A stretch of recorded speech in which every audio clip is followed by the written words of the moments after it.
Hi, it's Coach Fred today, and here I am talking about independent versus dependent clauses, which you're really going to need to be familiar with for the writing section of the SAT. So let's talk independent versus dependent clauses. So this math teacher thinks that an independent clause is a group of words that contains a subject and a verb, and it expresses a complete thought. An independent clause, I'd like you to think of it as a sentence, anything that can be written as a sentence. Alana studied in the hotel lobby for her history test. It has a subject, it has a verb, and it expresses a complete thought. So we would call that an independent clause. All right, now let's talk about a dependent clause. A dependent clause is a group of words that contains a subject and a verb, but does not express a complete thought. A dependent clause cannot stand alone as a sentence. So how do I make something? How could I make that same sentence? Alana studied in the hotel lobby for her history test. How could I make it a dependent clause? Well, when Alana studied in the hotel lobby for her history test. By doing that, this is a clause now, okay? And it can't stand alone. So I actually had to add on to this. It was very noisy to make it something that would be a complete sentence. So the thing about dependent clauses is they usually are marked by something called a dependent word marker. In this case, that marker was the word when. By adding when to that clause, I made it dependent. Okay, so let's talk more about these dependent word markers. It's a word added to the beginning of an independent clause that makes it into a dependent clause. So in this case, it was that word when. Okay, so some common dependent word markers are after, although, as if, because. All of these words, take a quick look at them. All of these words are dependent word markers. So these words will make an independent clause dependent. Okay, that's going to come up when we talk about all of our punctuation rules, specifically commas, semicolons, and colons. So we really are going to have to know the difference between an independent and a dependent clause. All right, so then there are also relative clauses. Relative clauses are a type of dependent clause. They describe a noun and start with a relative pronoun or an adverb. More likely you're going to see them, you can tell that it's a relative clause if it starts with who or whom, what, which, where, that, or why. So relative pronouns are adverbs like these. All right, so let's talk about clauses that have these. There are two types. There are restrictive and non-restrictive clauses. Restrictive clauses are essential to the meaning of a sentence. Essential to the meaning of a sentence. Let me switch to black.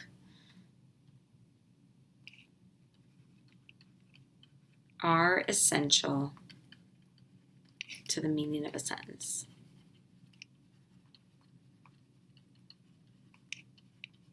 Okay, so first of all, let's find the clause.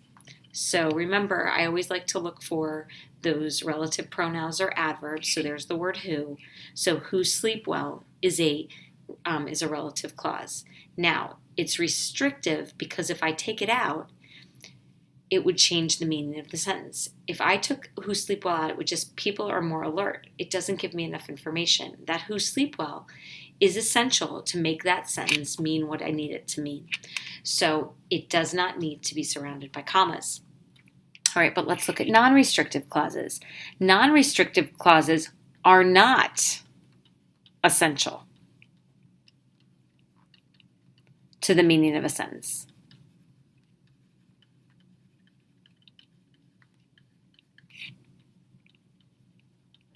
So Nate, who works as a software engineer, majored in computer science. You can see that clause, who works as a software engineer, is non-restrictive because I could take it out and it wouldn't change the meaning of the sentence. Nate majored in computer science. I like to think of non-restrictive clauses as giving me bonus information that's not really going to change the meaning of the sentence, okay? There's another type of thing on the SAT that we have to understand, and it's an appositive.